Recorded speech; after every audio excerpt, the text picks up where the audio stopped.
Bom, minhas queridas e meus queridos, uma boa noite. Feliz em revê-los novamente. Espero que tenham passado bem o final de semana, tenham iniciado bem essa semana. Estamos aqui novamente para mais uma aula. Deixa eu colocar na tela aqui para a gente, só deixa eu fechar um negócio aqui.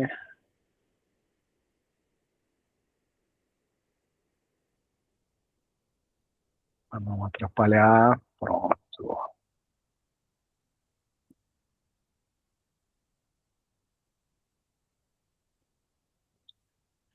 O computador está meio lentinho. Vamos lá. Tá? Conseguiremos.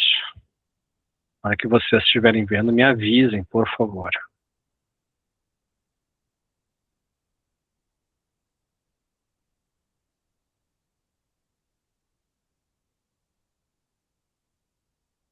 Tá aparecendo já? Sim. Legal. Maravilha. Deixa eu botar no modo apresentação aqui.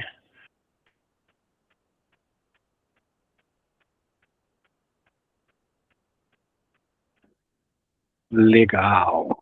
Muito bem, então, pessoal, hoje nós vamos dar um passo além. Se na semana passada a gente falava de economia circular,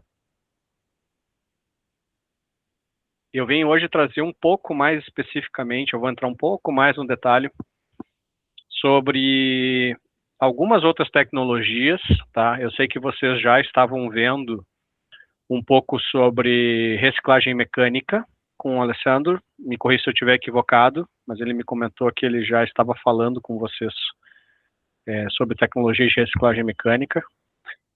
Então venho hoje para trabalhar dois temas. Na verdade é um tema único, mas que ele se divide em duas rotas complementares da reciclagem mecânica, que se chamam reciclagem química, tá? E reciclagem energética. Tema esse que ele se confunde às vezes com algumas coisas, tá? Então que eu queria aprofundar um pouco mais com vocês. Então, o nome dessa aula aqui, eu não quis dar o nome de reciclagem química e reciclagem energética, porque eu quero já desde o início demonstrar para vocês que essas tecnologias elas são complementares à reciclagem mecânica. E olhar principalmente aqui na perspectiva de que elas podem contribuir muito com um problema em particular que eu sei que hoje é um calcanhar de Aquiles de vários de vocês, né? Que é o rejeito, né?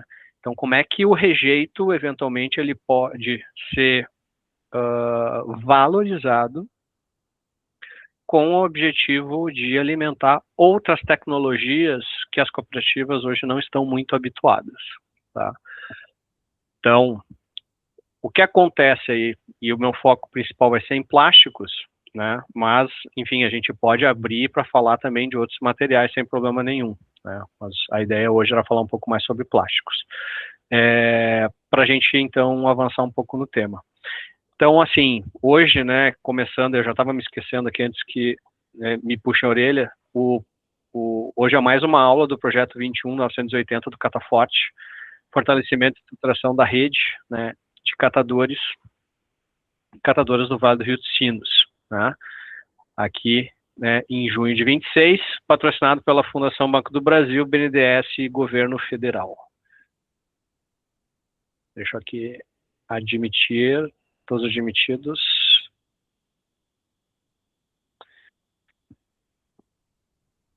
E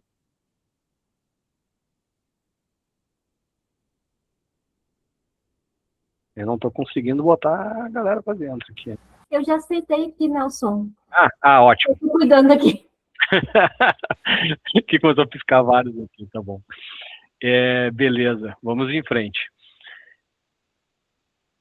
Então, bom, minha apresentação você já me conhece aqui, né?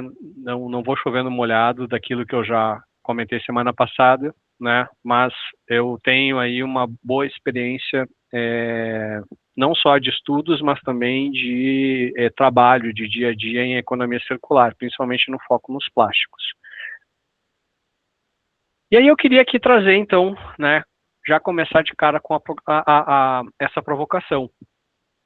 Então, o que acontece com o plástico que ninguém compra? Né?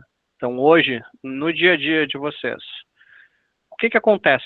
Para onde vai, né, esse material que hoje a gente chama de rejeito, né? Porque justamente, né, não há interesse econômico, né, na sua segregação, né? Não há quem esteja interessado em adquiri-lo das cooperativas. Vou fazer uma pergunta meio besta, mas eu acho que é importante eu confirmar. Todos aqui nas suas cooperativas geram rejeito, certo? Ou estou equivocado? Qual que é o percentual de rejeito, mais ou menos, que cada um de vocês tem hoje nas cooperativas? Seria possível dizer? Um chute calibrado, uma ordem de grandeza, só para a gente ter ideia aqui na conversa. Univale é entre 18% e 25%. Isso aí, Julião. Não é um número tão ruim, viu? Já adianto. Comparado com outras que eu conheci já aqui pelo Brasil. Quem mais?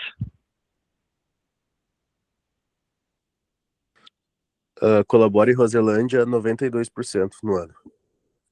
É que a gente é RCU, né? Não é coleta seletivo. Ah, é de RCU. Uhum. Tá. Mas 92% no ano de rejeito? Isso. Entendi. A gente recicla cerca de 8%. 8%, 92%. Caramba. Nossa. Pô, olha o homem com a faca, apareceu hoje aí, ó. Pô, pegou o login da patroa ainda para entrar. E aí, tia, como é que estamos? Tudo certo contigo? Não apareceu uma na cooperativa, esqueceu de nós, cara? Tá em Brasília? Não, tô indo em São Paulo. São Paulo. Como é que tu tá, cara? Tá bem? Tudo certo. E tu?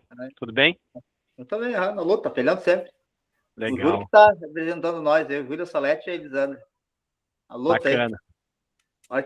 A hora que vim pra cá, não esquece de passar ali. Tá certo. Coisa legal. Não vou atrapalhar, deixar a mulher fazer aula aqui. Um abraço tá bom. pra mim. Tá bom, mando sim. Então tá, tudo de bom. Ô, Júlio, devagar no mate aí, meu. Não quer magoela, né? Tá certo.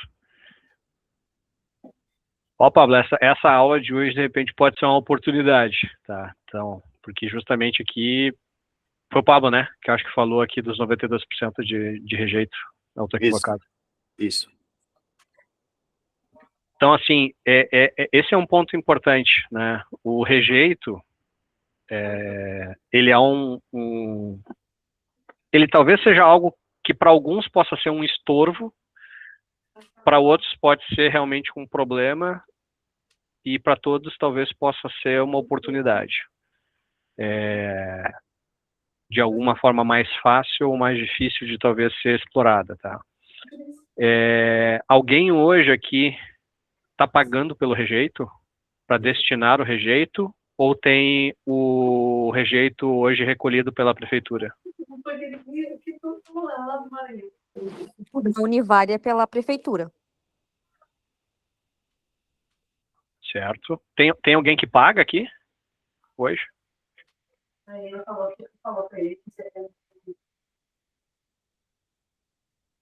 Felizmente, estou entendendo que ninguém está pagando para destinar rejeito, o que é ótimo, né? Não é o cenário de quase 50% das cooperativas no Brasil, tá? Em alguns estados é quase 100% das cooperativas têm que destinar o rejeito. E aí quando a gente vê pelos volumes, né? O destino desse rejeito é onde? Aterros sanitários, né? Aonde existe aterro sanitário, né? Então, assim, no Rio Grande do Sul a gente tem ainda, principalmente a região, né, metropolitana de Porto Alegre, ela está aí numa condição de acessibilidade a aterro sanitário que acaba sendo uma destinação ainda assim adequada, né, para aquilo que não tem aproveitamento e valor comercial na reciclagem. Mas se a gente sobe um pouco no mapa do Brasil, a gente vai ver regiões em que, infelizmente, esse cenário ele é bem diferente, né? Nordeste, Norte, principalmente, ainda sofrem muito, com baixa disponibilidade de locais para recebimento adequado desses rejeitos. Então, acabam que ou esses rejeitos vão parar em lixões a céu aberto, ou, muitas vezes, eles são acomodados do lado das próprias cooperativas e se monta ali um ponto viciado, enfim, que fica trazendo, enfim, a mais diversidade possível, né, de problemas, né, animais vetores, mau odor, né, reclamação da comunidade, enfim, etc. Muitas questões. Mas do ponto prático, né, que eu queria explorar um pouco com vocês hoje, é o além. Então, eu queria entender se, por um acaso, hoje, algum de vocês já trabalha especificamente com rejeito, com alguma destinação que seja diferente da destinação de aterro sanitário. Tem algo hoje que iria para rejeito, sei lá, 2 anos atrás, e que hoje vocês já conseguiram dar um encaminhamento diferente? Ou ainda esse cenário ele segue muito similar a de anos anteriores? A gente não faz com todo o material, mas a gente faz vaso de isopor. As madeiras que chegam nos nossos ecopontos, a gente faz tábua de carne, casinha de cachorro. Uhum. O óleo de cozinha, a gente faz sabão. Os banners, que hoje a gente não tem comercialização, a gente faz bolsa. Uhum. São esses materiais que eu me lembro, posso ter esquecido. Tem mais alguns, mas de cabeça eu lembro mais desses, assim. Legal. O Univale tem a loja ainda? Nesse caso que a Elisandra está falando, são os materiais que a gente usa para reaproveitamento, tá? Uhum. Mas comercialização mesmo do material, nós ainda não conseguimos avançar. Isso aí a gente usa muito para a questão de, tanto como reaproveitamento, mas principalmente com foco em educação ambiental, né? Uhum. Perfeito. E é uma alternativa, né? Segue sendo, né? O trabalho que vocês fazem, eu acho que é bem legal, assim, de ser reconhecido, né? Dar uma segunda chance para vários materiais que, mesmo na reciclagem mecânica, talvez não tivesse muito espaço, né? Então, tem essa questão da educação ambiental também, o trabalho, eu acho que ele é fundamental. Mas se a gente vai pensar no todo, né, do problema, ainda segue uma fração grande vazando, vamos chamar assim, que seria esse rejeito, né, que não consegue ter um aproveitamento dentro do ciclo. Então, assim, quando a gente vê, né, principalmente no caso dos plásticos, tá? E eu falo plástico porque quando a gente olha para rejeito, o plástico ele é a fração predominante que tem lá, né, dentro desses materiais. Vai ter papel, resíduo de papel sujo, vai ter alguma coisa de outros materiais, vai ter, mas o metal é menos provável que esteja lá no rejeito, né? Ele vai ter ficado numa etapa anterior. O caso do vidro, se for caco, talvez, alguma coisa assim que não ficou fácil de ser assimilado dentro da esteira, né? Talvez ele passe, mas vai ser pouca coisa. Então, plástico e papel é que vai ser mais predominante, né? Ali. E algum resíduo orgânico, enfim, que tenha junto, né? Bom, aí o Paulo com o RSU vai poder dizer melhor que ninguém, né, a dificuldade que é, né, dessas quantidades que vem incorporando com umidade, enfim, dão muito peso, né, no final das contas, aquilo que não consegue ser aproveitado. Mas olhando assim da perspectiva do plástico, mais focado, né, a gente vai ter aquele material ideal, né, que ele é um material de fácil observação e retirada, né, da mesa de triagem.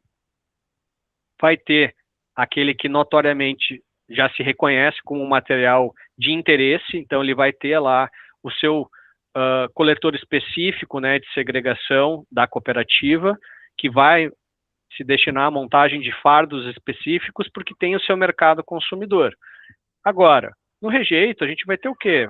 Vai ter materiais extremamente degradados, que não conseguem, às vezes, nem ser coletados, se desmancham na hora que vai ser triado. materiais contaminados, né, muito sujos, né, com matéria orgânica ou com óleo, gordura, alguma coisa que não permita que ele seja aproveitável, junto com o restante daqueles materiais que estão sendo selecionados, né, porque podem prejudicar a qualidade, e aí vai gerar reclamação com os clientes de vocês, que são os compradores dos fardos.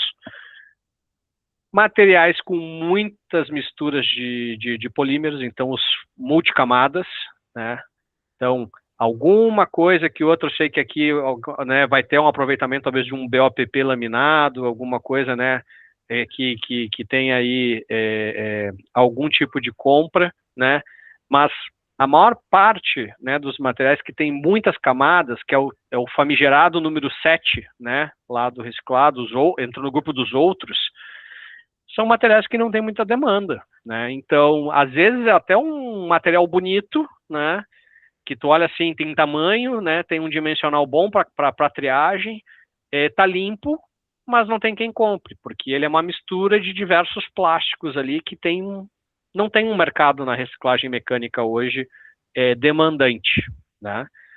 Se não tem ninguém quem paga, acaba não gerando interesse na triagem, o que é natural, né? Então ele vai parar onde? No rejeito.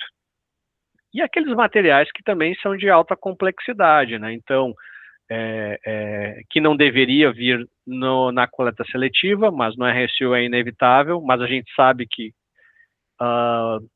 nem toda a nossa população, nossa sociedade está devidamente alinhada, né, com o conceito da separação de materiais, né, daquilo que é básico de fazer na sua casa.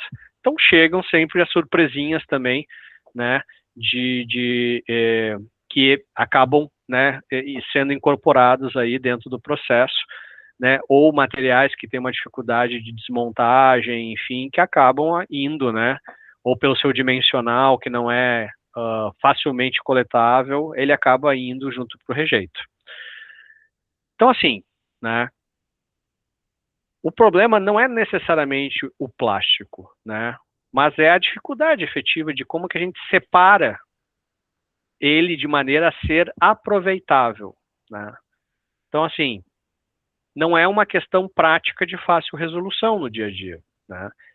O rejeito hoje, se a gente for só considerar a reciclagem mecânica, eu teria muito pouco aqui a dizer para vocês o que vocês poderiam fazer diferente, né, no dia a dia da produção da cooperativa, porque, essencialmente, vocês hoje já tiram o máximo de valor possível para reduzir ao máximo a quantidade de rejeito gerado.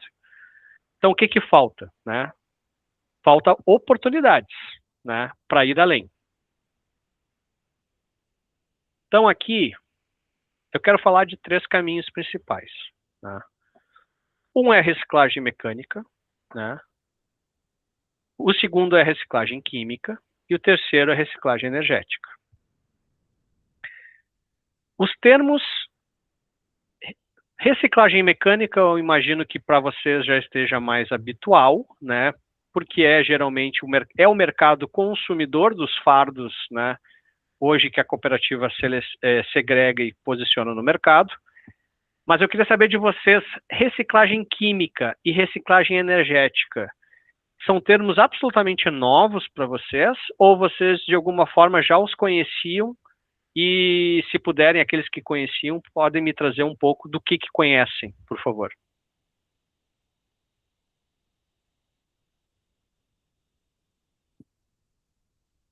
Um de cada vez, não vamos se estapear aí. Sei que tá frio, mas eu preciso também molhar minha palavra aqui. Eu não tenho certeza, mas sobre reciclagem energética, eu tenho a impressão que seja mais ou menos o que a CRVR faz. Ela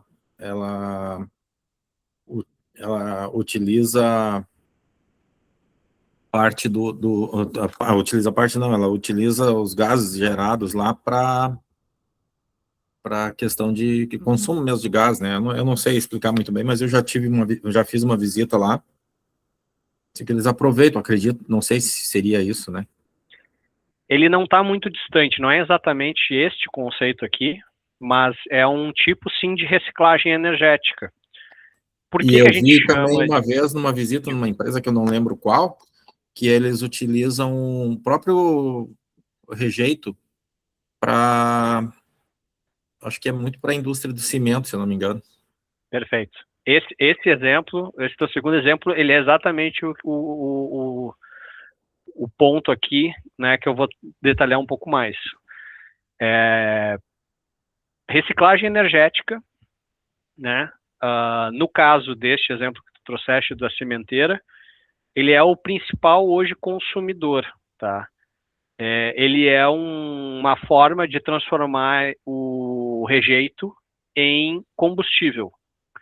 Combustível esse que vai ser alimentado, né, vai ser em grandes fornos, né, alto-fornos, né, de cimenteiras, para, enfim, gerar calor, né, para a produção de cimento.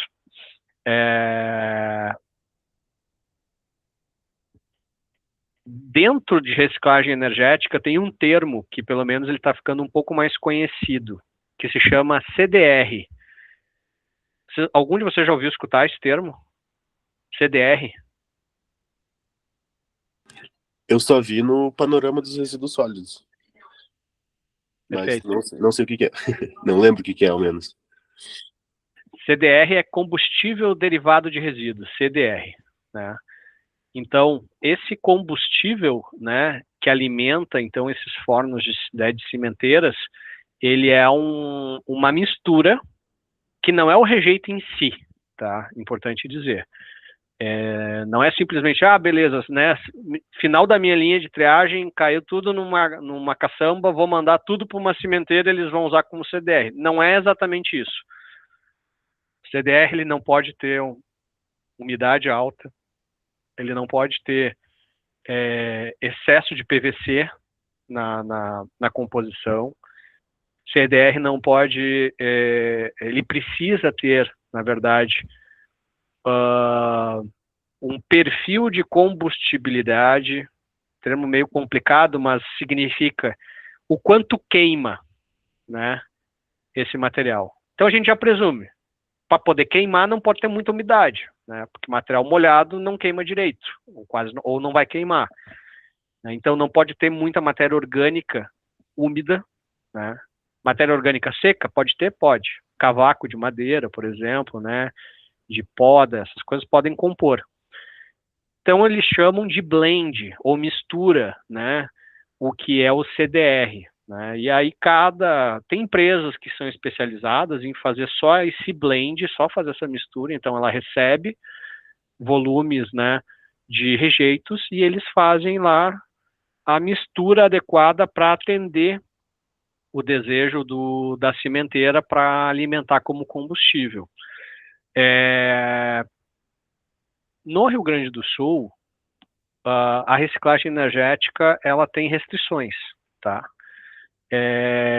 Por quê? Porque as cimenteiras no Rio Grande do Sul, a FEPAM, ela não autoriza o uso de CDR como fonte energética, tá? Para alimentar as cimenteiras. Então, outros estados, né, como Santa Catarina, Paraná, para citar os mais próximos, São Paulo se utiliza muito, elas utilizam, enfim, produzem o CDR, né, e tem vários locais no estado do Rio Grande do Sul, inclusive, se eu não me engano, estão fazendo alguns projetos para blendar esses CDRs para mandar para outros estados para serem consumidos em cimenteiras. Diga, Júlio. Por que no Rio Grande do Sul a política do estado não permite? Tu tem noção disso? Tenho. Tem alguns pontos, tá? O primeiro deles, existe um temor muito grande, né? Que o CDR em si, ele seja banalizado, tá? Como uma solução que elimine, né, o interesse pela reciclagem em si.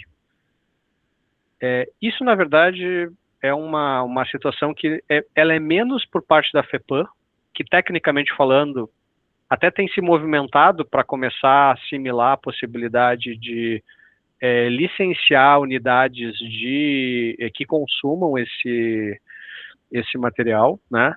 Mas existe uma preocupação muito grande, né? Inclusive em vários fóruns se associa a reciclagem energética com incineração, né? que é uma coisa um pouco diferente de reciclagem energética. E aí meio que seria uma solução fácil, né, para a sociedade simplesmente dizer assim, olha, não precisa ter coleta seletiva, não precisa ter cooperativa, vamos encher os caminhões do que se coleta, direciona para mandar para fazer CDR e manda tudo para a cimenteira, vira tudo combustível, né? Mas não é isso, tá? Claudemir?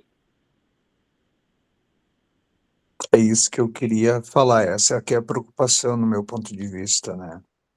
Desde a mecanização ali, processo de beneficiamento ali no rasgar o saco ali, quando passa um material ali, ele tritura, né? Ele não rasga só o saco, como tritura. E quando vai tirar o material ali, eu tinha comentado com o professor Alessandro outro dia, quando que eu fui ver, ele vira fragmento. Então, boa parte do material que poderia voltar para a cadeia circular, ele acaba virando partículas, que só vai servir para queima, né? Então, essa questão dessas tecnologias realmente é uma ameaça de risco, né, a ser banalizado mesmo. E aquele jeitinho, né, de facilitar as coisas, né, vão fazer da forma mais fácil, né, vão resolver um problema, né, de uma forma mais fácil, né, mesmo que isso tenha consequências desastrosas, vão queimar tudo, vão tacar fogo. Exato. Exato. E aí, assim, no Brasil hoje, na prática, né, não tem nenhum estado que tenha feito liberações, né, de uso, né, de CDR como combustível, em que a gente tenha avançado para uma condição extrema, né, que tange essa banalização. Mas ela é uma preocupação relevante, né, porque ela gera pode vir a gerar esse prejuízo, né, e a gente sabe como funciona a cabeça de governante, né, então, assim, não necessariamente ele vai querer a melhor solução, mas talvez a mais fácil de execução. Está na mão de grandes empresas, enfim, que executam isso aqui. Acho que tem todos esses pontos que são relevantes na conversa. Mas, assim, tirando o ponto de vista da ameaça, né, tem uma questão ambiental também que é importante, que é a queima irrestrita, né, desses materiais como fonte de energia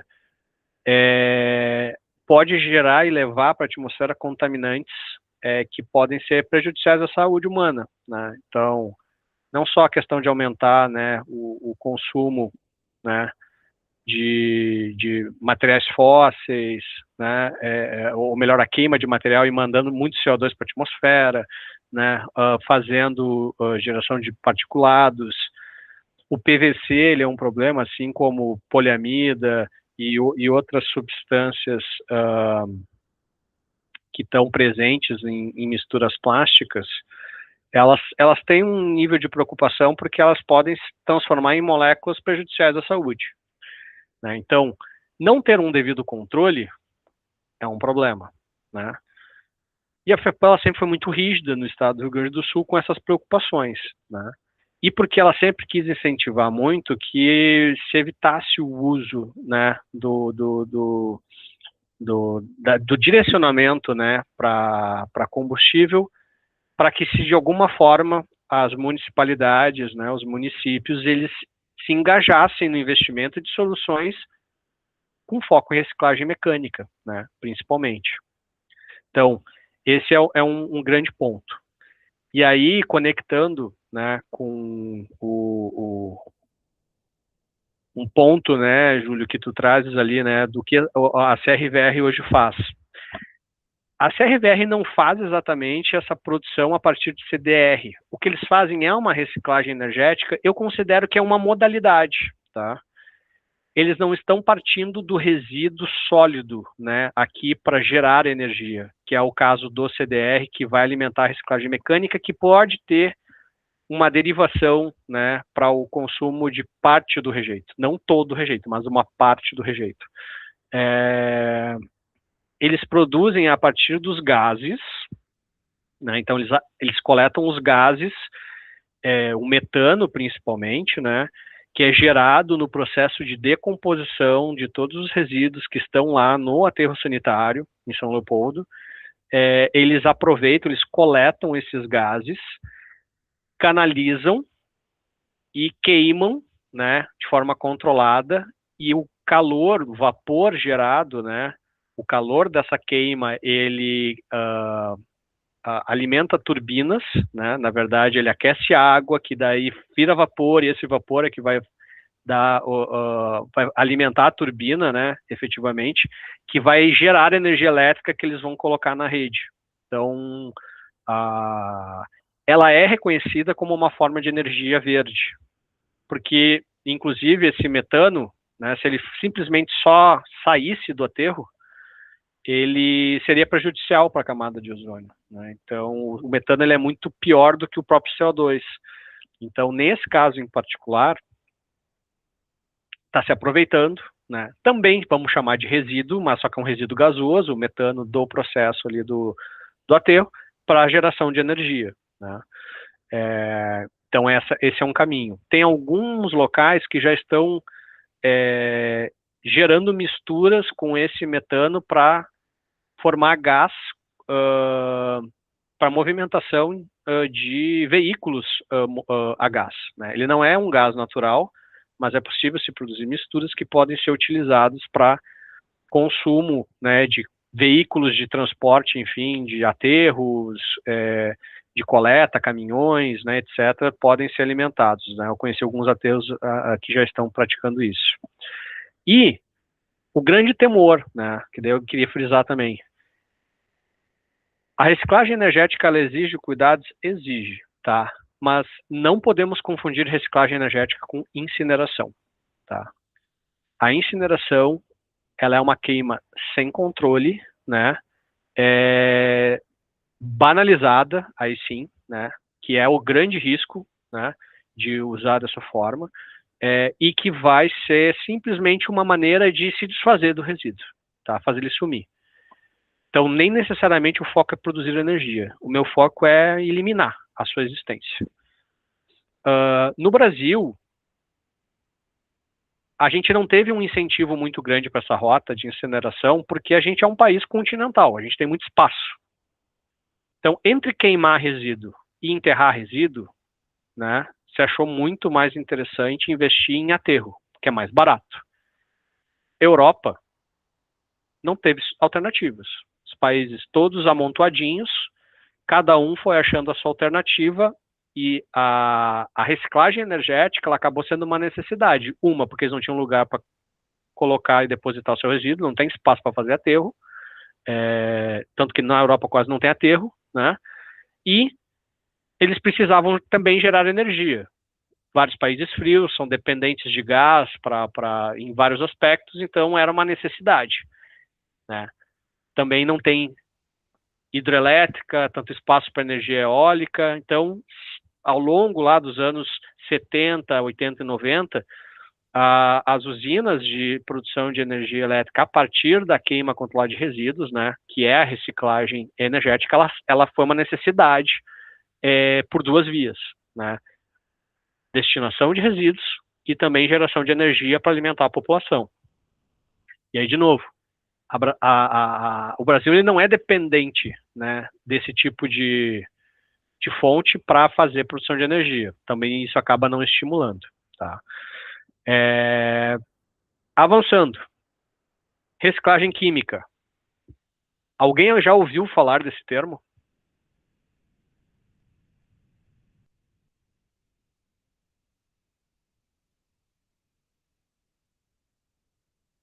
Deve estar muito frio no Rio Grande do Sul, tá todo mundo acanhado hoje.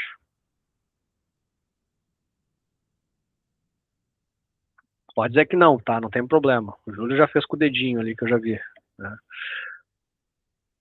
Reciclagem química muitas vezes se confunde com reciclagem energética. Eu já vi em vários fóruns que eu já participei no Brasil, muitas vezes, né? Queria pautar o tema, né, reciclagem química, e era confundido com incineração. São coisas totalmente diferentes, né? Então, se de um lado eu digo, né, que incineração é a queima descontrolada, sem qualquer método, né? Eu quero me livrar só desse material. Nem a geração de energia é o objetivo. Ela por si só já é diferente da reciclagem energética, que tem um objetivo, que tem um controle, que precisa de condições específicas para existir. A reciclagem química, ela é ainda mais diferente.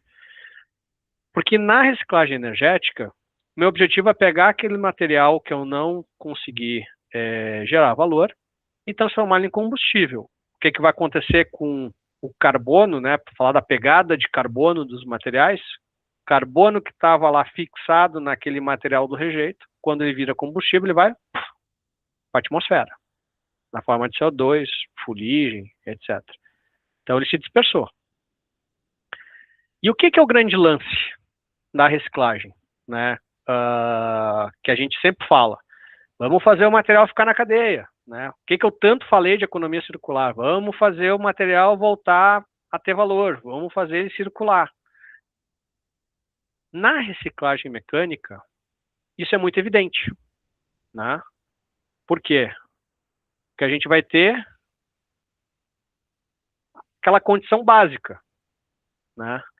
Eu vou pegar o material, eu vou triturar ele, vou moer, vou lavar, vou passar numa extrusora, vou fazer essa transformação, né? Vou granular, produzir o grão, e esse grãozinho que eu vou ensacar, vou vender para uma indústria de transformação que vai produzir um bem de consumo novamente. E esse bem de consumo vai ser o quê? Vai ser vendido, vai voltar para a sociedade, vai ser usado, vai voltar para a coleta seletiva e o ciclo se fecha. E tudo se retorna. Então, esse é o dia a dia que vocês estão bem habituados. Agora, a reciclagem química, ela faz muito sentido com isso. Só que tem uma abstração um pouco maior. Por quê?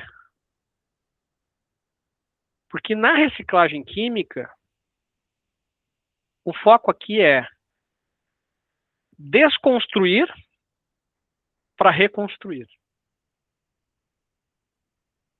Ou seja, eu tenho como fazer um plástico voltar a ser um plástico sem lavar ele, né, sem produzir ele, né, passar no moinho, na extrusora, fazer bolinha? Tem. Só que eu tenho que fazer uns passos um pouco diferentes, tá? Então, a reciclagem química, ela se constitui em quê? Eu pego algo que existe e eu desmonto isto, né? Eu volto, né, faço uma espécie de engenharia reversa, né, para que eu possa depois produzir algo novo novamente, que é um novo plástico. Eu não tenho esse slide aqui, agora me dei conta que eu podia ter feito ele para facilitar o entendimento. Algum de vocês sabe como é que funciona o ciclo básico do plástico, da produção de plásticos a partir de petróleo? Alguém conhece aqui como é que funciona? As etapas básicas?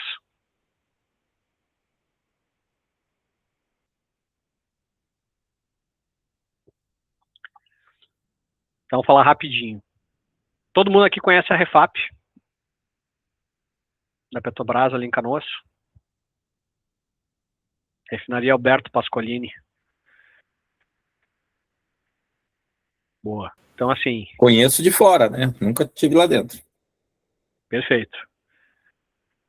Então, a Refap, ela recebe o famoso petróleo. Petróleo esse que a Petrobras tirou de um pré-sal ou de águas profundas. No Brasil, hoje, todo o petróleo que a gente tira, ele essencialmente é marítimo, né?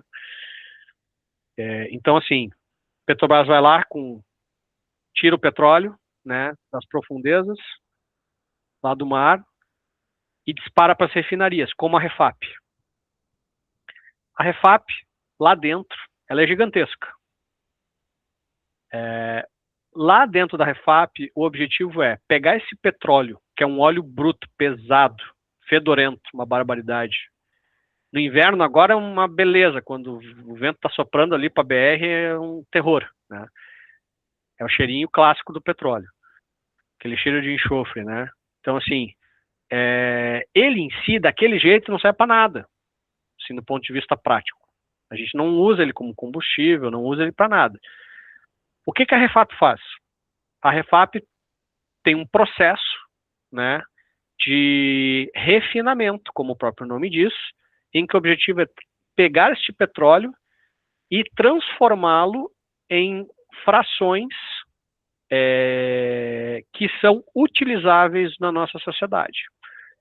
Então, do petróleo se extrai as coisas mais pesadas, primeiro, que são asfalto, carvão, coque, né, que é utilizado para fazer pigmento preto, negro de fumo, alguém deve ter ouvido falar já, é a partir do coque, que também pode ser usado como combustível, né, em várias indústrias. O asfalto, que é uma massa, né, pegajosa, usado junto com cascalho para produzir asfalto, que a gente usa nas nossas rodovias. Parafinas, vela, todo mundo já viu, né? Vela, acender vela, né? É parafina. Sai de uma refinaria. Frações um pouco mais leves, óleo lubrificante. Aí, que passa depois por vários refinos, fazer os diferentes tipos de óleo lubrificante. Óleo 2 tempos, óleo 4 tempos, óleo para caminhão, óleo para carro, etc. É o mesmo óleo lubrificante, né? Sai de lá. Sobe um pouco mais. Diesel, combustível, né, de veículos de grande porte. Sobe um pouquinho mais. Gasolina. Está ficando cada vez mais leve, cada vez mais líquido, né? Sai lá do sólido, pesadão, vai ficando cada vez mais líquido. Gasolina, que é consumido pelas frotas de veículos, né, automotores. Nafta. Nafta é como se chama a gasolina na Argentina, né, ou no Uruguai, para quem já foi, né? Mas a nafta, né, ela é algo parecido com a gasolina. A nafta é a matéria-prima que vai ser usada pela petroquímica, né? Então, que é o que a Braskem hoje consome no Polo de Triunfo. Alguns mais experientes aqui podem lembrar da Copesul, né, que era quem processava, a unidade que processava essa nafta, né, para fazer os plásticos, para dar origem a plásticos. Mas ainda na refinaria eles ainda produzem gases, né, como por exemplo o GLP, que é usado para o nosso gás de cozinha, né, o gás que vai alimentar a frota veicular, né, gás natural, e ainda, né, algumas frações menores de gases que também podem ser mandados para a petroquímica. Então, quando a Petrobras processa essa nafta, que o que a Braskem processa hoje, consome, sai uma tubulação que vai da Refap até Triunfo. São 46 quilômetros em linha reta.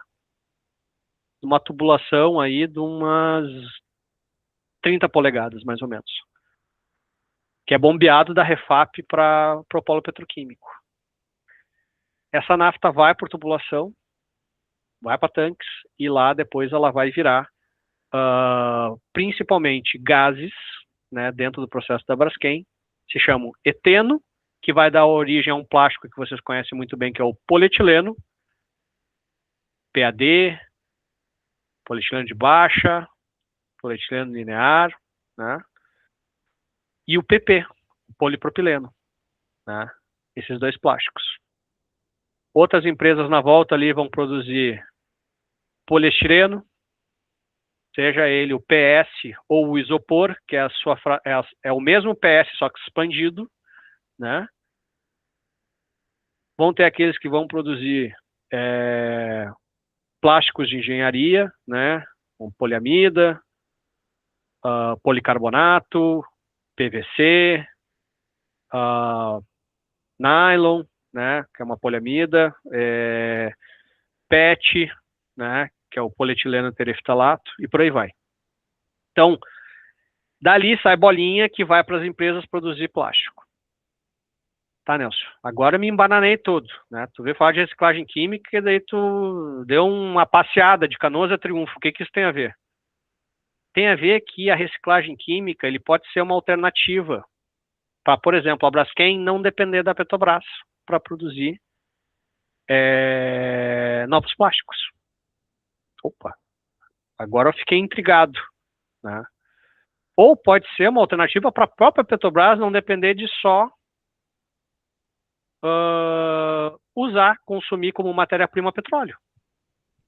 Dá para escolher. As duas podem assumir um papel aqui. Alguém aqui já ouviu falar de pirólise? Já conhece esse termo? Ouviu falar em algum momento? Pirólise. Não. A pirólise, ele é um termo que ele diz que o piro, né, ele vem de queima, né, de calor, né, de fogo, né, com o ólise é processo, né, então processo com queima, mas não é incineração e não é reciclagem energética, né, para não confundir. A pirólise é botar plástico dentro de um reator, fazer lá com alta temperatura, chega 450, 600, até 700 graus, dependendo da tecnologia. Esse plástico que está lá dentro, primeiro ele derrete. Então vamos imaginar, né, dois irmãos lá na extrusora, quando vai produzir o reciclado mecânico, a extrusora chega a 250, 280, no talo 300 graus. Né? Então o material plástico que entrar nela ele vai derreter. Ponto de fusão ali, que é onde ela amolece, né, deixa de ser sólido e passa a ser pastoso, né, quase líquido, ele é lá no PE a cerca de 210 graus e no PP é lá por 230, 240 graus. Então, ele vai amolecer na extrusora, né, e vai ficar fácil de ser cortado e virar bolinha. Então, a gente vai passar muito dessas temperaturas. Então, esse material dentro lá do reator, ele vai primeiro amolecer, e ele vai se degradar. E aí é a palavra-chave, a degradação, que é desmontar, né, que é desmembrar, é desfazer aquilo que existe, ele vai se desmontar e vai virar outra coisa. Né? Então, sim, parece mágica, né?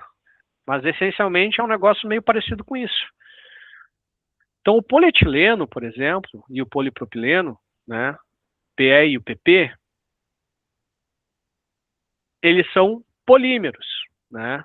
Eles são plásticos, que quando submetido a altas temperaturas, eles vão se transformar em três coisas.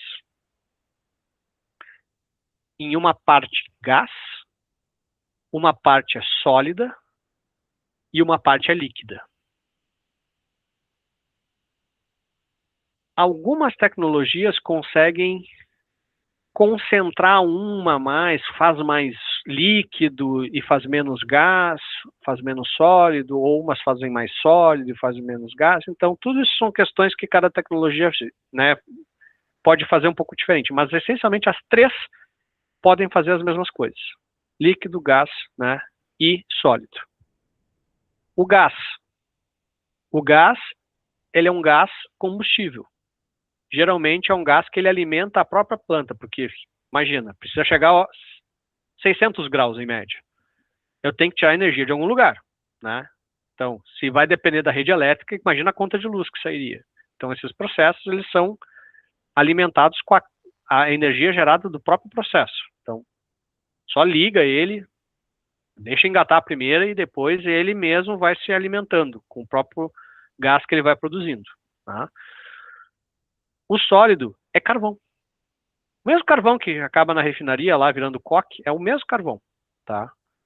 Carvão esse que vai lá para a indústria de tinta, pigmento, pode ser até usado na agricultura. Não tem nada de plástico nesse carvão. Ele é só carvão, carbono elementar, né? Ele pode ser usado até para filtro de água, carvão ativado. Já ouviram falar de carvão ativado, filtro de carvão ativado? Então, ele é carvão ativado, tá, o produto. E o líquido é um óleo.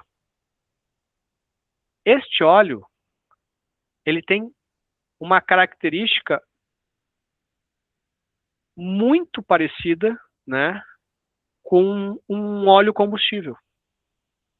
Então ele pode ser uma matéria-prima. A grande parte das tecnologias que hoje existem, que são mais básicas, produz um óleo que é compatível e facilmente utilizável numa refinaria como a Refap, no lugar de petróleo.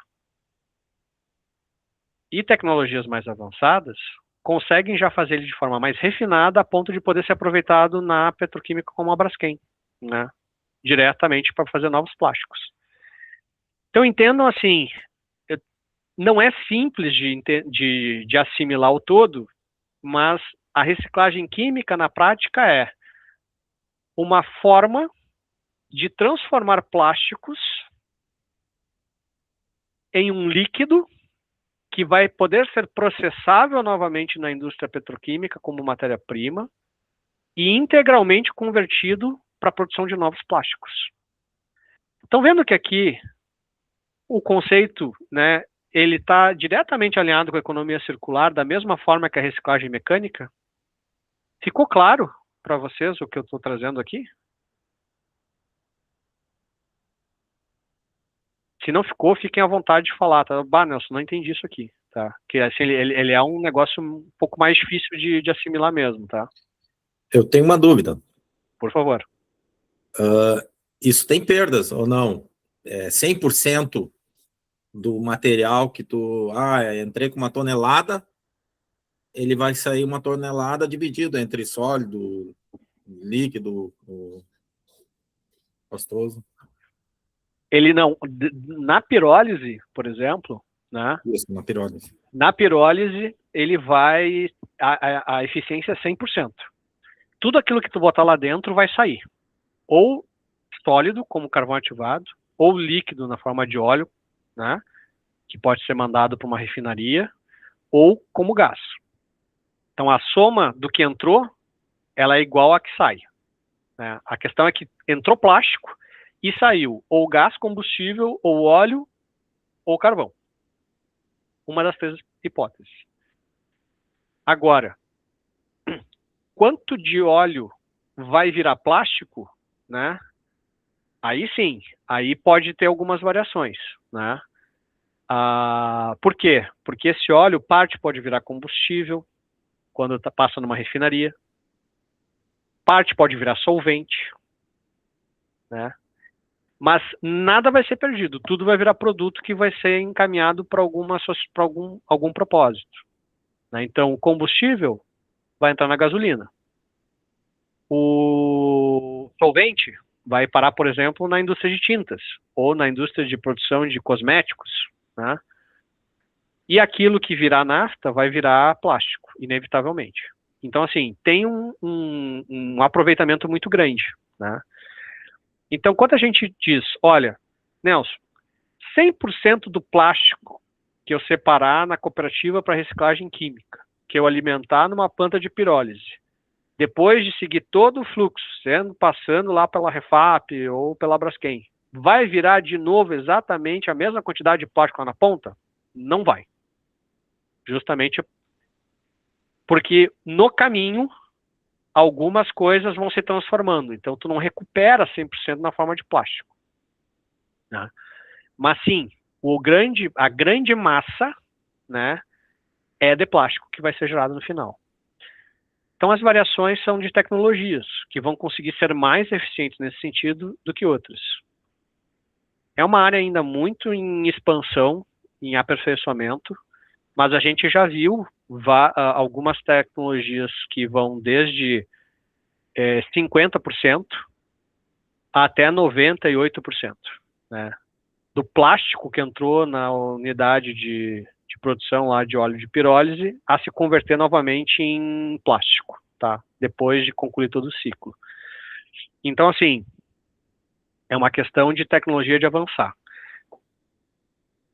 Ficou mais claro agora, pessoal? Não sei se o Júlio também tirei a dúvida. Sim.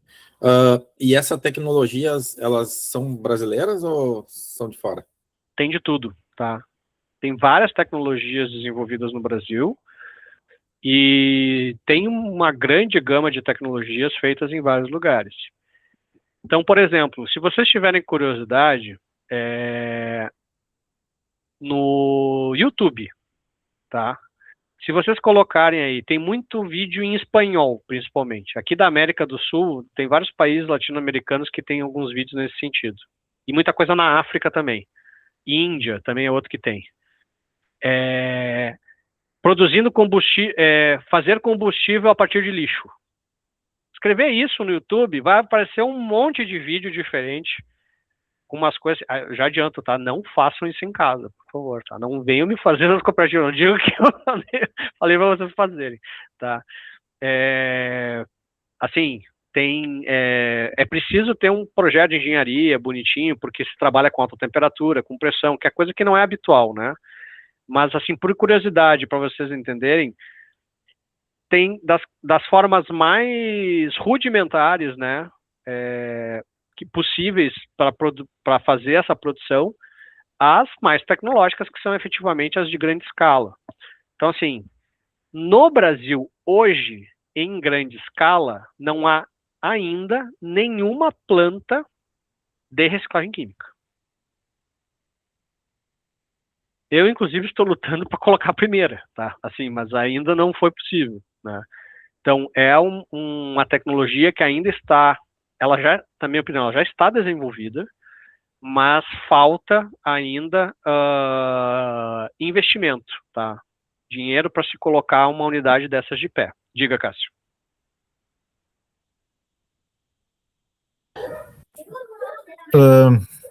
Voltando um pouco ali, no caso, a nossa situação, no caso Brasil, o lixo, vamos dizer assim, né, que acaba se tornando até uma questão meio cultural, né?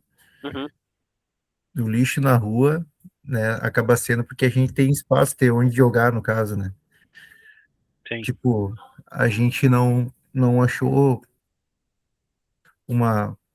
por exemplo, a gente não tem uma necessidade, né, para ter uma alternativa válida para o rejeito, no caso, né?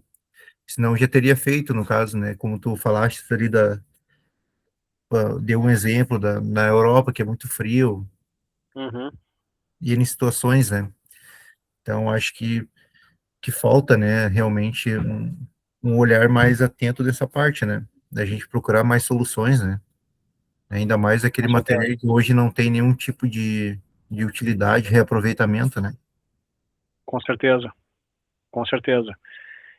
E assim, dentro, né, desse conceito, não é barato colocar uma unidade dessas de pé, né? A gente está falando aí de uma unidade pequena, ela parte de 20 milhões de reais, né? Só a estrutura básica, mas eu tenho que botar toda uma estrutura secundária que vai aí botando cada vez mais dinheiro em cima. E a gente tinha um desafio muito grande, né, até agora, que era conseguir, primeiro, no Brasil, certificar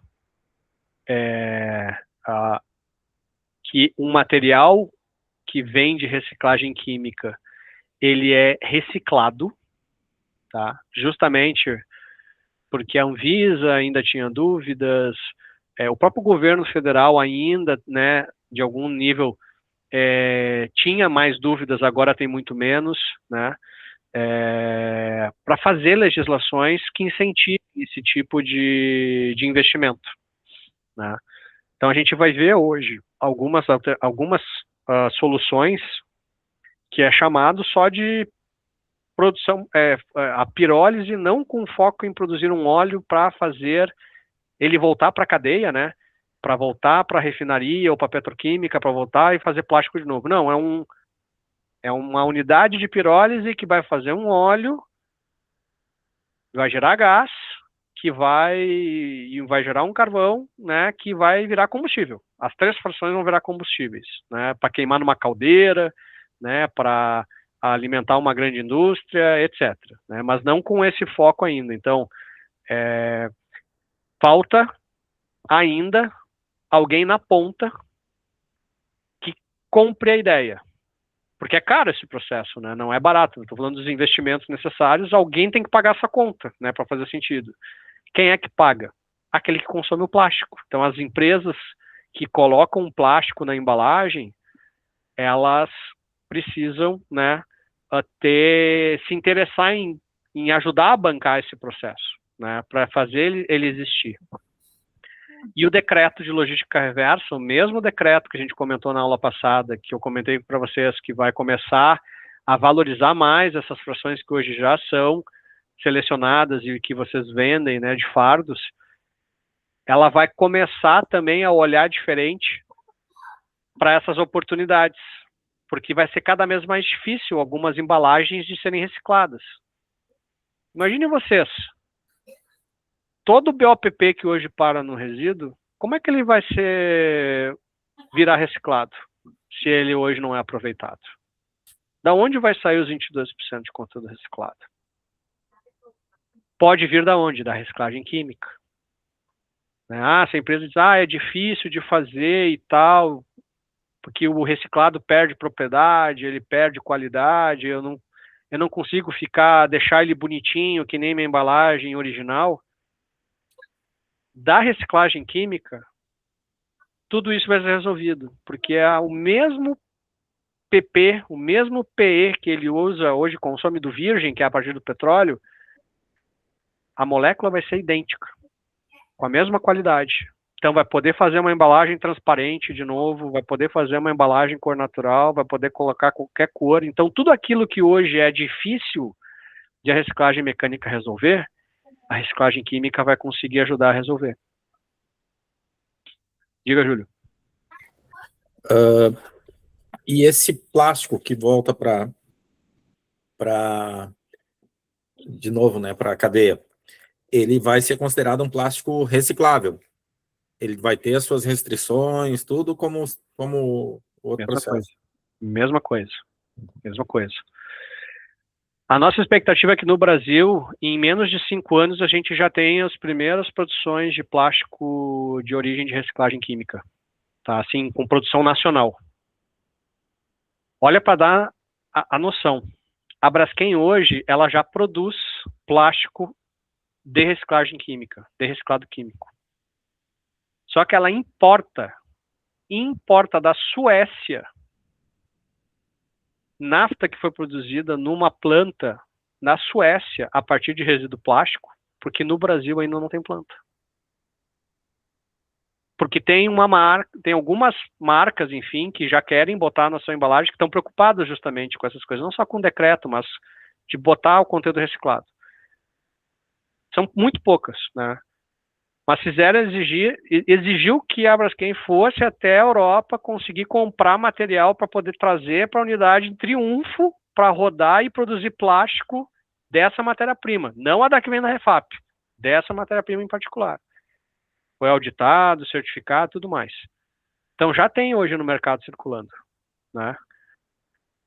Mas vejam, olha a insanidade. Eu tenho que trazer da Suécia. Uma pergunta. Uma coisa que eu posso fazer aqui. Essa é uma pergunta que até que eu tinha meio que surgiu. Isso aí está muito distante ainda de nós, né, Nelson? Não muito já mais, viu, Cássio? Eu já teve mais. Ainda não é uma realidade de executar agora, imediato, mas menos de 5 anos, sem dúvida nenhuma. Tá? Não é muito, né? Se for pensar... Não é muito. Tempo, né? Parece tempo, mas não é muito, assim, quando a gente vai falar desses investimentos de empresa e tal, não é muita coisa. Mas geralmente isso aí vem com parcerias de multinacionais, um exemplo, de algum determinado tipo de material, ou vai abranger vários tipos? Todos. Por exemplo, hoje, a partir do momento que tiver reciclagem química, todo polietileno, polipropileno PS que tiver no rejeito, ele vai ser consumido como matéria-prima. A única coisa que não vai poder entrar, mas até lá eu acho que a gente já vai ter avançado um pouco mais na mecânica, é o PVC, que muitos já conseguem de alguma forma vender, e o PET bandeja. Todos os multicamada, os classe 7, flexível, tudo isso vai ser consumido pela reciclagem química. E aí, assim, né, depois eu vou voltar aqui, né, mas assim, avançando um pouco, tem uns videozinhos que eu vou mandar para vocês também, se não der tempo eu vou mostrar hoje. A expectativa é que tudo seja complementar aqui. Então, tudo aquilo que é consumo da sociedade, que chega nas cooperativas, ele seja direcionado para alguma das soluções. Hoje, aterro sanitário representa uma fração grande, que é toda a fração hoje do que vocês geram de rejeito. Vocês conseguem mandar para reciclagem mecânica uma boa parte, mas uma grande parte ainda vai para rejeito. Essa fração do aterro sanitário, com o tempo agora, ela vai diminuir cada vez mais, principalmente todo o plástico que está no rejeito, a expectativa é que ele venha para cá. E aí eu quero dizer uma coisa fundamental para vocês, tá? Que também surgiu um temor quando se começou a trazer um pouco mais de detalhes sobre reciclagem química. A reciclagem química não vai acabar com a mecânica. Eu ia perguntar isso agora mesmo. Da mesma forma que a incineração, né, gerou temor, né, com reciclagem energética também de ser um fator. Mas não é. Ou um receio por exemplo, de uma embalagem, que é um determinado tipo de material que ele tem valor de mercado. Uhum. Aí, a partir do momento que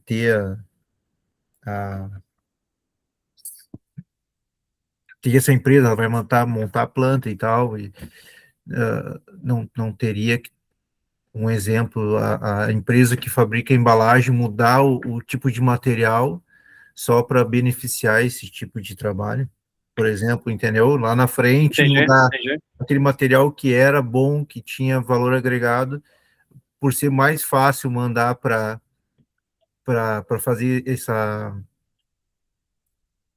Como é que diz? Reciclagem química. Reciclagem química, ele vai ser mais barato, porque, bom, vão lá, vão inventar alguma coisa. Uhum. Não tem esse risco também? Vou dar um exemplo bem simples. Um saco de pão fatiado, aí, né? Um Seven Boys da vida, né? Um Nutella. Vai estar lá comprando hoje o pão sei lá, tá R$10. Vou dar um valor aqui redondo, tá? Que varia de lugar para lugar. R$10. Tu estaria disposto a comprar esse mesmo saco de Seven Boys, né, de pão fatiado, se na embalagem tivesse escrito feito com plástico reciclado, porque ele tem contato com o alimento, né, e aí não pode ser de reciclagem mecânica. Feito com plástico reciclado. E esse pão, ao invés de 10, custasse 20? O pão é o mesmo, só mudou a embalagem. Pagaria o dobro do preço? Hoje é esse o preço para fazer reciclagem química no Brasil. A ponta, que é o cara que vai usar o plástico, que vai consumir, o processo ele é caro. Lembra, tem o investimento todo da planta, tem um custo de energia forte, né, pesado ali para fazer, movimentar, gerar e tem mais todo o restante do processo. E o resíduo, ele é matéria-prima, né? Então, assim, imagine comprar todos os resíduos que hoje a cooperativa já vende bem, né, ou pelo menos vende melhor, para reciclagem mecânica, seria mais caro ainda produzir esse plástico de reciclagem química. Então, assim, não faz nenhum sentido econômico, do ponto de vista, assim, botar uma unidade dessas para operar. Pô, Nelson, vai pagar bem o cara que tem uma planta de pirólise vai querer consumir o meu rejeito, vai pagar bem pelo material para a gente conseguir consumir isso, né? E tirar do rejeito e vender para esse cara? Olha, tá longe de pagar o valor do PET, ou que já foi melhor, hoje não tá tão bom, né? Pagar o valor do PAD, tá longe de ser nesses níveis. Mas a gente enxerga, né, que provavelmente o mercado vai pagar ali algo entre, dependendo da região, entre 50 centavos e R$1 o quilo. De todo esse plástico que está indo para o rejeito, e aí não precisa estar selecionado, tá? Assim, é quase, ó, tudo que terminou a esteira, vai ter alguém no final lá que vai tirar só o que é plástico que sobrar, né? Deixar tudo, faz um fardo único e coloca lá. Vai vender isso aí separado, dessa forma, meia culhão, vai vender nessa faixa, entre 50 centavos e R$1. Nessa base de precificação, o projeto de reciclagem química no Brasil para de pé. Então, imaginem, que cada um aí tem, na média, 20% de resíduo plástico. Ou melhor, 20% de rejeito, né, pelo menos. Daqueles que trabalham com seletivo. Dentro desse rejeito, em média, 50% é plástico. Fazer receita em cima de 10%, né, fechando a conta daquilo que hoje você manda para a prefeitura levar embora, sem um esforço tão grande assim de seleção, né, mas vai ter esforço de seleção, vai ter, mais básico vai ter que enfardar igual, vai ter, mas vai poder fazer receita em cima, né, de algo relevante. E aquilo que é para ter, caiu pela metade, pelo menos, né? Então, todo o plástico, pelo menos, ele vai poder ser reaproveitado. Tá? E aquilo que não pôde ser aproveitado, né? Talvez antes de mandar para aterro, talvez pode ser, se avançar, principalmente no Rio Grande do Sul, avançar alguma alternativa de uso para reciclagem energética, pode vir a ser direcionado. A questão é que a reciclagem energética, hoje, quem produz CDR está conseguindo, no máximo, tá? Cooperativas, principalmente Sudeste, que já conseguem separar algumas frações, está vendendo menos que vidro, tá? Está vendendo na casa de 12, 15 centavos o quilo, tá? A reciclagem química vai pagar muito melhor, tá, do que essas alternativas, tá? Dúvidas? Por favor, perguntem. Não quero que o Alessandro depois venha me xingar que vocês não entenderam nada do que eu trouxe hoje. Sei que o negócio também é difícil, tá? É que exige mesmo bastante aí queimar um fosfato, né? Um dia frio de terça-feira de noite. Então, eu queria passar um videozinho. Deixa eu ver aqui. Eu tive que ficar de lado aqui agora, tive que buscar um aquecedor aqui. Ah, imagino. Congelando os pés e as pernas. Esse videozinho aqui, ele não sei se ele assim, foi muito difícil achar um vídeo que representasse exatamente o processo, tá? Então, eu vou mostrar aqui como é que funciona uma planta de reciclagem química básica, né? Mas pelo menos para vocês terem uma noção de como é que as coisas, como é que chega o material, como é que ele entra, o que que vira, tá? E aí eu vou parando aqui para fazer alguns complementos na explicação. Tá parecendo que o vídeo tá rodando?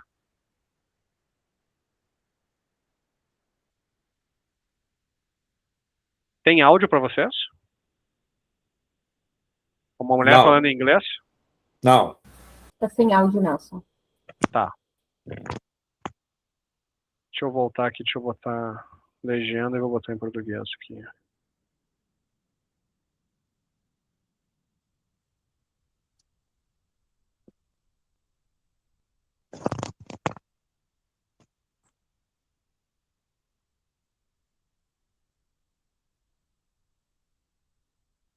essa é uma empresa de tecnologia, tá? Que produz tecnologia de reciclagem química.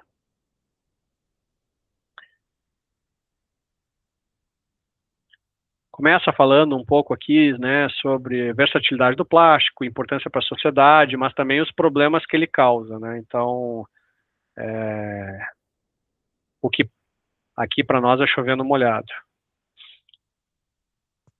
Então, aqui eles trazem bastante foco, né, para tanto materiais que hoje têm caminho para ser utilizado na reciclagem mecânica, mas que parte deles efetivamente não consegue ser aproveitados.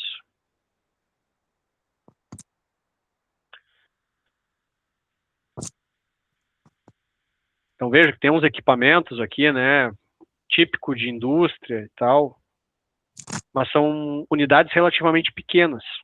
Tem algumas tecnologias que cabem dentro de um container, tá, inclusive.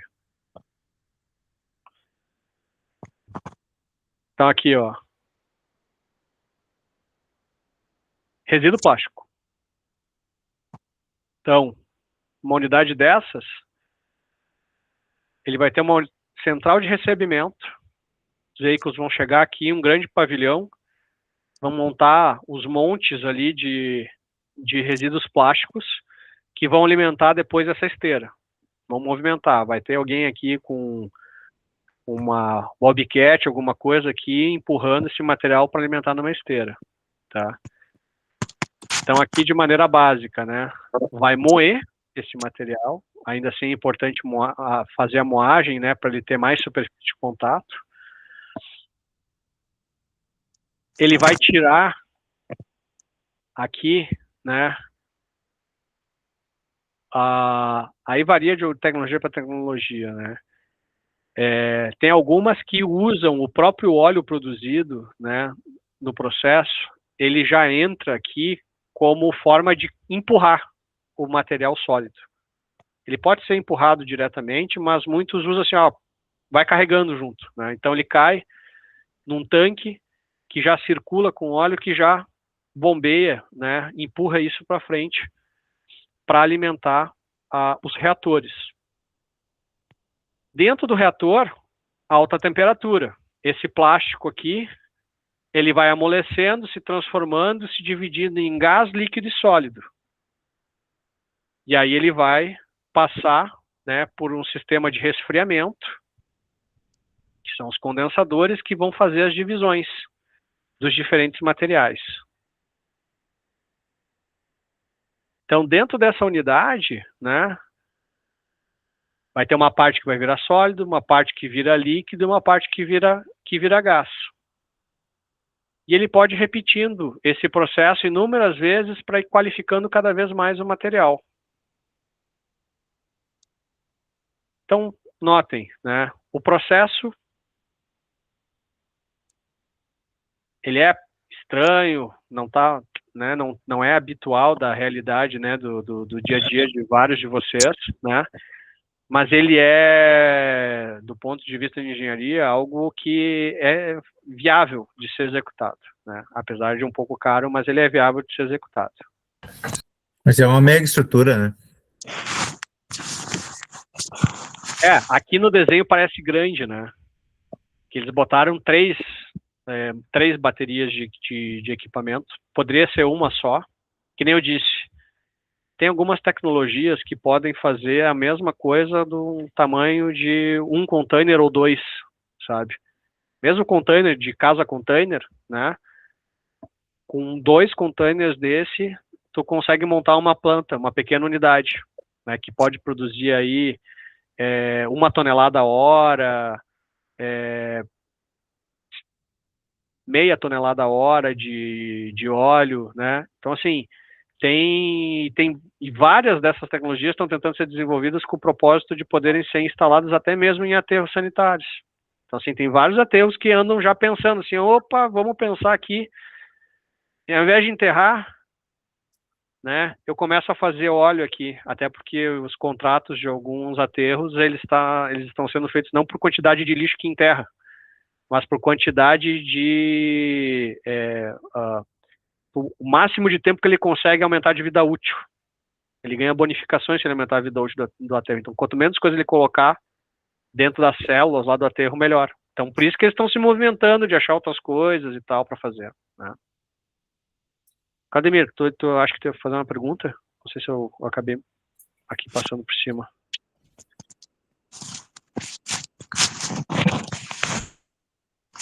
Na hora ali eu estava falando comigo mesmo ali, pensando nesse investimento, né, e a preocupação agora que os prefeitos estão tendo, né, em fazer essas alterações aí para resolver esse problema.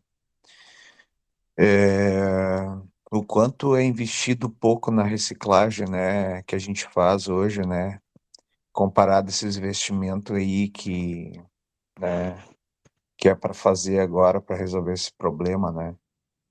Eu acho que isso é uma sacanagem com essa reciclagem, né, de deixar chegar a esse ponto aí para tomar uma iniciativa, né, vai deixar a desejar, né, muitas cooperativas hoje poderia fazer um serviço bem melhor para depois chegar nesse ponto aí, né. Eu acho que é um investimento muito alto que vai banalizar também as próprias cooperativas que hoje estão trabalhando, se sujeitar depois para vender por um material que, de pouco valor agregado e muito serviço empregado, né. Uhum. E querendo ou não, é muito serviço empregado para fazer fardar um material para vender 15 centavos o quilo, isso é uma exploração de mão de obra. Concordo. Assim, a gente está quase chegando no nosso tempo aqui, né? Antes de mais nada, Claudemir, desculpa, levantou a mão aqui. Achei que tinha fechado o microfone. Não, assim, só para concluir, desculpa, às vezes parece que até a gente está sendo pessimista, mas eu vejo assim, né, os olhos brilharem por uma coisa, assim, enquanto o básico não está sendo feito, né? Que é investir numa coleta seletiva adequada, numa triagem adequada nas cooperativas, né? Não se tem um investimento, né? Então, se resume a isso mesmo, né? Precarizar mais a mão de obra, né? A valorização do trabalho, né? Não vejo que esse investimento vai vir para uma cooperativa, né? Fazer administrar um serviço desse, sempre uma terceirização, né? Acho que é só isso. Obrigado. Certo. Um pouco do que a gente falava na aula passada, né? Muito vai ser mobilizado a partir de agora que o Brasil, pela primeira vez, está criando regras para o uso de conteúdo reciclado em embalagem, né? O vidro tem isso, né? O que foi o primeiro. O plástico agora tem a partir desse ano. E as cobranças efetivamente vão acontecer agora ao longo desse ano e no início do próximo, né? Já que 2026 já está valendo as metas. E ainda esse ano saiu do papel e dos demais metais, alumínio e outros metais.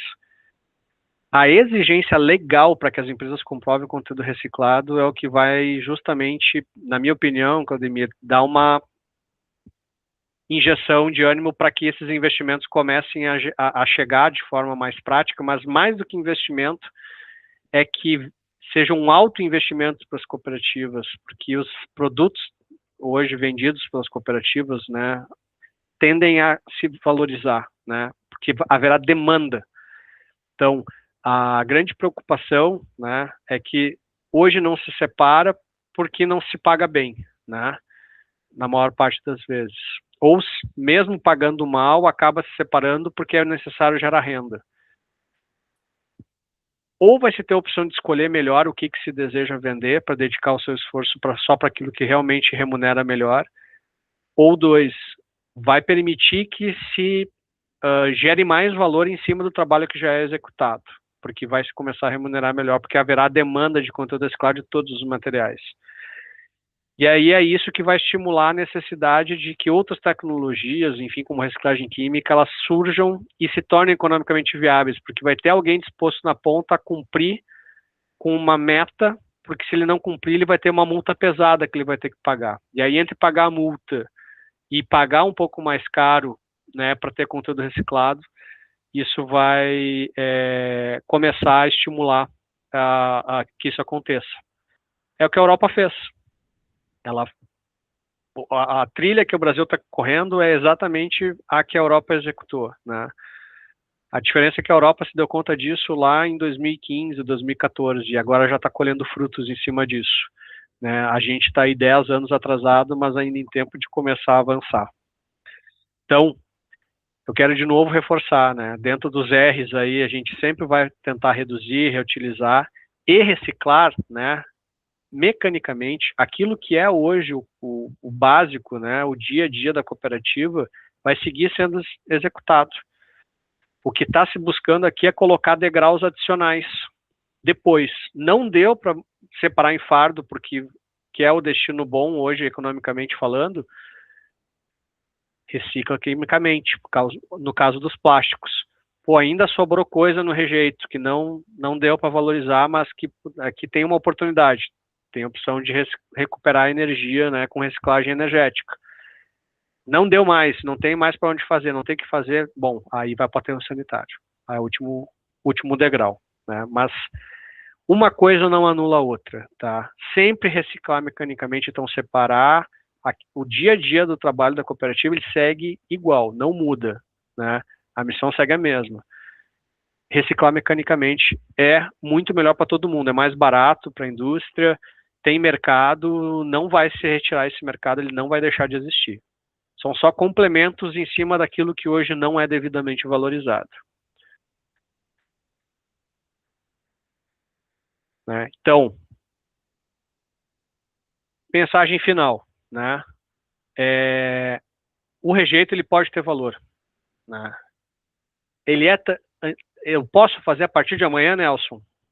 Vou ser franco, a partir de amanhã ainda não, mas muito em breve vai ser possível, tá? A gente está mais perto do que a gente nunca esteve, tá? De poder fazer isso. Volto a dizer, em menos de 5 anos isso vai ser uma realidade no Brasil, tá? Eu penso que o Rio Grande do Sul pode ser um dos primeiros estados que consiga avançar nesse sentido de reciclagem química, tá? Então, assim, a FEPAM ela é muito alinhada com esse conceito. Ao contrário da recuperação energética, a tendência de que a reciclagem química em placas no Rio Grande do Sul é muito alta, tá? A cooperativa ela é parte fundamental para que esse avanço aconteça, tá? Então, assim, não vai deixar de existir, né, a participação da cooperativa, ela vai seguir sendo fundamental, né, para que isso tudo aconteça, né? E que a economia circular se fortaleça, né? Cada vez mais, menos rejeito e mais material voltando para a circularidade. Deu para entender até aqui? Consegui trazer um pouco de luz em cima desses temas obscuros, enfim, que geram um pouco de medo, dúvidas, várias, na verdade, dúvidas, né? Não é um tema fácil de explicar. Eu vou botar vários vídeos que eu encontrar, que eu vou passar aqui, alguns estão na apresentação, mas vários outros aqui eu posso passar para o Alessandro, se vocês quiserem saber um pouco mais, tá? E aí aqui o Alessandro me deixou, né, uma missão, que na verdade não é missão para mim, a minha missão está cumprida, que é passando um exercício para vocês fazerem, não hoje, né, mas para vocês levarem isso para as próximas aulas, tá? Então, um tema de casa, vamos chamar assim. Que é meio que para sintetizar um pouco de o que englobou os conteúdos dessas duas aulas, tá? Que nós fizemos. Então, aqui, né, o foco da economia circular é gerar valor. Gerar valor nas cadeias, né, de reciclagem. E a gente viu aqui, e vocês veem no dia a dia, quando a gente fala daquilo que é vendável, porque eu faço a triagem, e daquilo que não é vendável e para no rejeito, né? A gente tem a síntese do que é bom hoje para a cooperativa e do que é ruim, né? Que não é aproveitado. E eu trouxe aqui para vocês 2 horizontes, né? O que é o bom vocês já sabem bem, né? E que vocês já têm um pouco mais de conhecimento, né, do dia a dia, que é aquilo que vocês vendem hoje para os clientes de vocês, e vai para reciclagem mecânica. E aquilo que eu estou trazendo hoje, né, um pouco mais de visão de oportunidade para um futuro próximo. Não é imediato, mas para um futuro próximo, de que vai parar no rejeito, pode virar outra coisa novamente, pode passar a ter valor para a cooperativa. Essa fotinho aqui, tá? Vocês vão receber ela também separado, além da própria apresentação, mas para vocês terem aqui um exercício. Peguem 2 materiais, tá? Um que vocês reconheçam como bom e outro que vocês reconheçam como problema, hoje para a cooperativa. E aí vocês podem escolher, se vocês querem gravar um vídeo, se vocês querem trazer na aula, mostrar aqui na aula, no vídeo para o Alessandro. Eu, infelizmente, eu não vou poder ver, mas o Alessandro ficou de me dar um feedback, ele se comprometeu de fazê-lo, né? E aí vocês vão ter que explicar 3 coisas, né? No que é bom, por que é valorizado. No que é ruim por que é tão difícil, né, de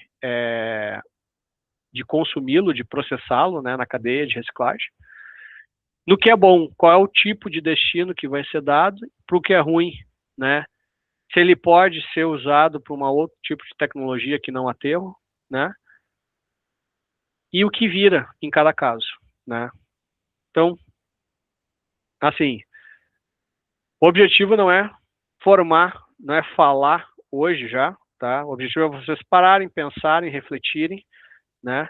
E aí, na medida do possível, o Alessandro vai avisar vocês, aula de amanhã, lembrem do tema de casa do Nelson, ele vai alertar vocês para trazer aí e fazerem as devidas apresentações, tá bom? Apresentação livre. Quer montar um cartaz, quer fazer uma maquete, quer fazer um vídeo de TikTok, vocês que decidem, tá? Quer só falar aqui, não tem problema, vocês é que mandam, tá bom? Ficou claro?